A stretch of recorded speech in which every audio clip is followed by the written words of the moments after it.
Mungkin mohon maaf sebelumnya. Ya kepada Pak Faisal, ya silakan untuk memberikan pemaparannya tentang kita mengingat kembali atau mengulang kembali tentang AKM ini seperti itu. Kenapa kita harus belajar AKM seperti itu? Kepada Pak Faisal Firdaus, saya persilakan. Terima kasih kemarin. Assalamualaikum warahmatullahi wabarakatuh. Waalaikumsalam warahmatullahi wabarakatuh.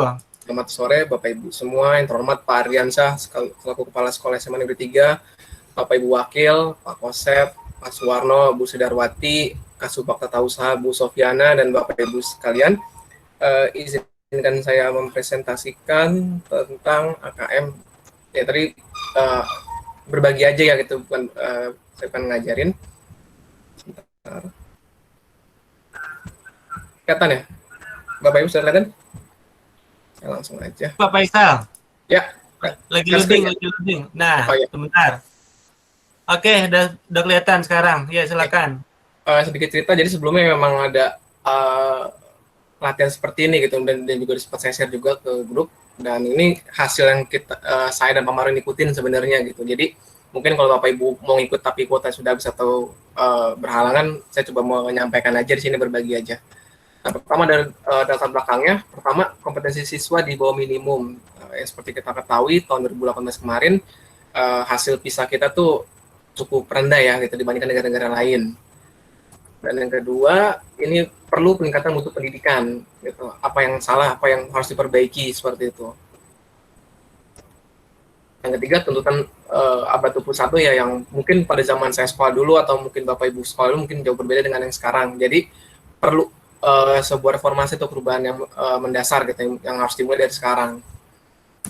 Nah, yang keempat, pelajaran Pancasila juga konsep yang disampaikan oleh Kemdikbud ya, tentang bagaimana menjadi rujukan pencapaian karakter bagi seluruh siswa di Indonesia gitu. Mungkin kita suka prihatin ya melihat anak-anak remaja yang mungkin terlibat geng motor, kenakalan remaja lainnya seperti itu. Jadi ini bisa dibilang ikhtiar pemerintah gitu, bagaimana cara memperbaiki pendidikan secara mendasar gitu, dimulai dari mungkin melakukan asesmen tadi. Nah, ini tadi yang berhubungan dengan percakapan hidup abad 21 ya, ada percakapan belajar dan berinovasi ya, suatu hal yang harus dimiliki oleh anak-anak zaman sekarang. Kemudian percakapan menggunakan teknologi informasi, dan yang ketiga adalah bekerja dan berkontribusi pada masyarakat. Ketiga hal ini merupakan modal dasar yang sangat diperlukan oleh para siswa kita, khususnya supaya mereka bisa survive gitu di kedepannya, karena persaingan mungkin lebih global lagi gitu, bukan sekedar lingkup lokal aja gitu. Dan ini konsep profil pelajar Pancasila yang disampaikan oleh Kemdikbud, ada beriman dan bertakwa, ada mandiri, bernalar kritis ya, berkepribadian global, gotong royong, dan kreatif. Semua hal ini karakter yang diharapkan dapat dicapai oleh setiap siswa di Indonesia gitu, yang tentunya akan berdampak pada perbaikan negara kita nantinya gitu, karena pendidikan adalah modal dasar bagi sebuah negara. Nah, ini gambarnya kurang lebih seperti ini ya. Jadi saya ngambil foto atau beberapa dari modul yang dikasih di pelatihan tersebut ya. Kompetensi siswa itu kaitan dengan kecakapan hidup dan profil pelajar, dan bisa diukur melalui asesmen nasional. Nah, asesmen nasional ini terbagi dari 3 hal. Ada AKM tadi sampaikan oleh Pak Ardiansyah dan Pak Marwin. Yang kedua survei karakter, dan yang ketiga adalah survei lingkungan belajar. Jadi AKM ini bagian dari asesmen nasional terintegrasi. Seperti itu. Cuman pada hari ini kita membahas tentang AKM aja. Nah, ini asesmen nasional apa aja sih isinya? Ada yang AKM tadi ada literasi membaca dan numerasi gitu. Masing-masing ada poin-poinnya. Seperti itu. Ada memahami, menggunakan, dan evaluasi dan refleksi untuk yang membaca. Dan numerasi itu memahami, mengaplikasi, dan bernalar. Jadi ini adalah standar minimal gitu yang harus dimiliki anak-anak gitu. Seberapa besar gitu anak-anak memiliki standar ini gitu, karena sedikit banyak bakal berpengaruh terhadap kehidupan sehari-hari mereka nantinya. Nah, ini apa sih mereka ukur dalam asesmen nasional gitu? Asesmen nasional dapat diukur melalui 3 hal, ada AKM, survei karakter, dan survei lingkungan belajar. Nah, AKM mengukur tadi nih dasar literasi membaca dan numerasi bagi para siswa-siswi kita. Kalau survei karakter tadi sikap dan nilai ini ya, yang mencerminkan karakter mereka. Yang lingkungan belajar ini melihat tingkat sekolah kita gitu, mungkin seperti ketersediaan sarana prasarana pendidikan kita, lingkungannya seperti apa gitu.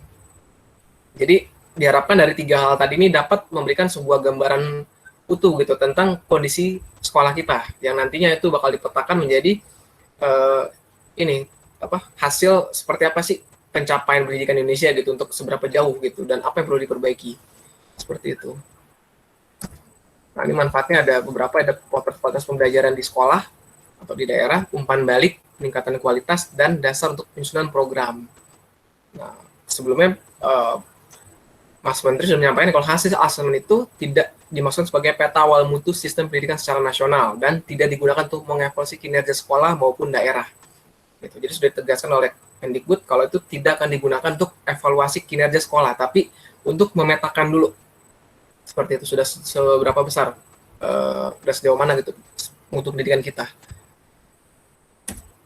Nah, ini tujuannya perbedaan dari seperti disampaikan oleh Pak Ardiansa juga tentang asesmen nasional dan ujian nasional gitu. Ini asesmen nasional itu terkait evaluasi itu terkait sistem satuan pendidikan. Kalau UN sebaliknya adalah capaian hasil belajar tiap-tiap individu.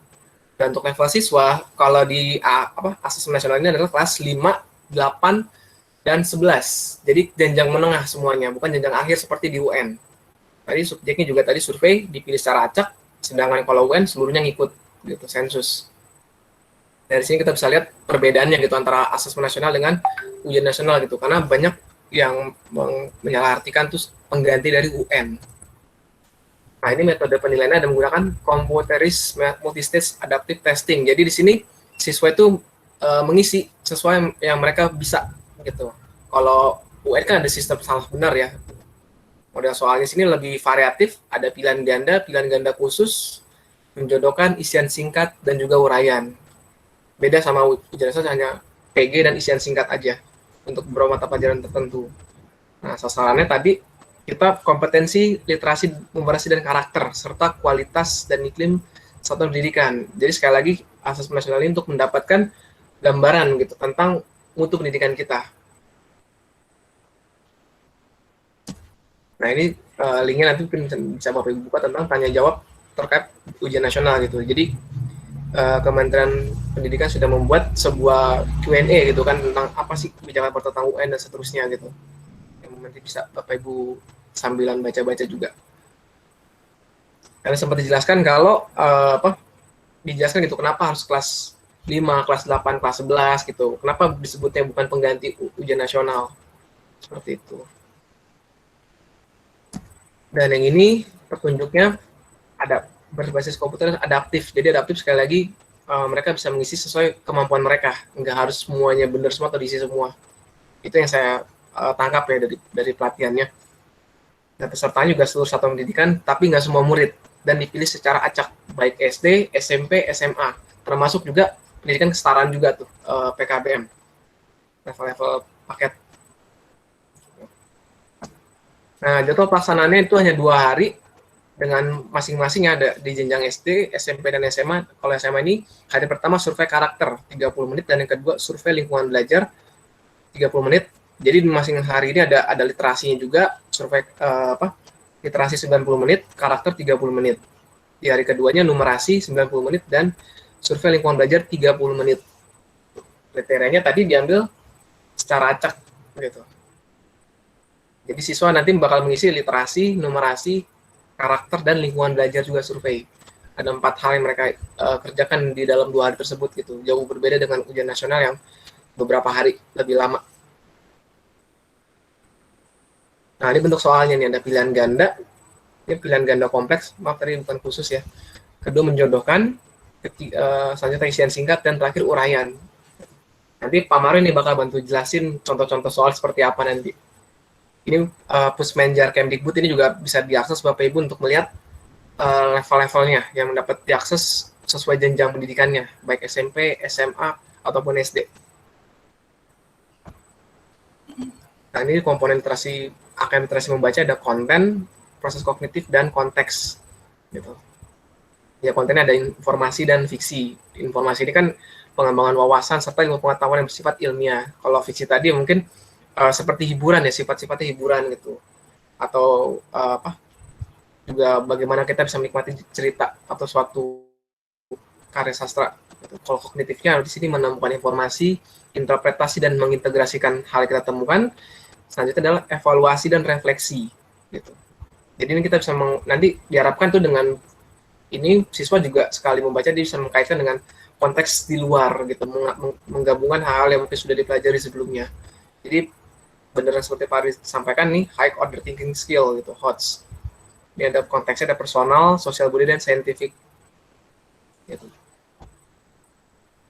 Begitu juga numerasi ya, ini buat numerasi ada konten, ada bilangan, pengukuran dan geometri, data dan ketidakpastian serta aljabar. Jadi hanya ada 4 poinnya. Kognitifnya ada pemahaman, penerapan dan penalaran. Jadi di sini diharapkan dengan membaca soal matematika itu siswa juga mendapat mengkaitkan dengan konteks kehidupan sehari-harinya, bagaimana mereka mengambil keputusan, bagaimana mereka bisa melihat sesuatu secara lebih luas. Konteksnya juga sama, ada personal dan sosial budaya serta scientific. Gitu. Ini kurang lebih seperti itu komponen-komponennya.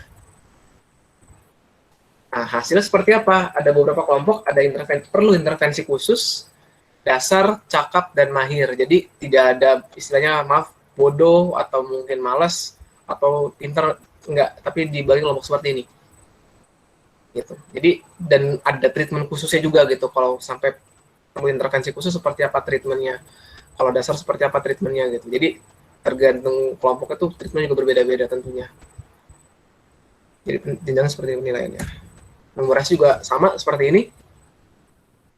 Perlu intervensi khusus, dasar, cakap, dan juga mahir.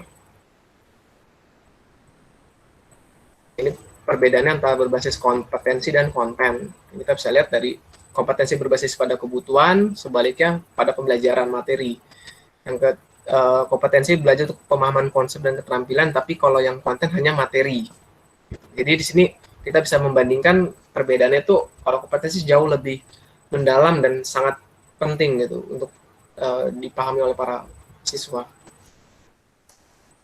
Nah ini kalau Bapak Ibu tertarik untuk mengikuti pembelajaran bisa akses di sini SIM guru belajar simpkb.id dengan cara mengaktifkan nomor UKG, email UKG ya. Gitu.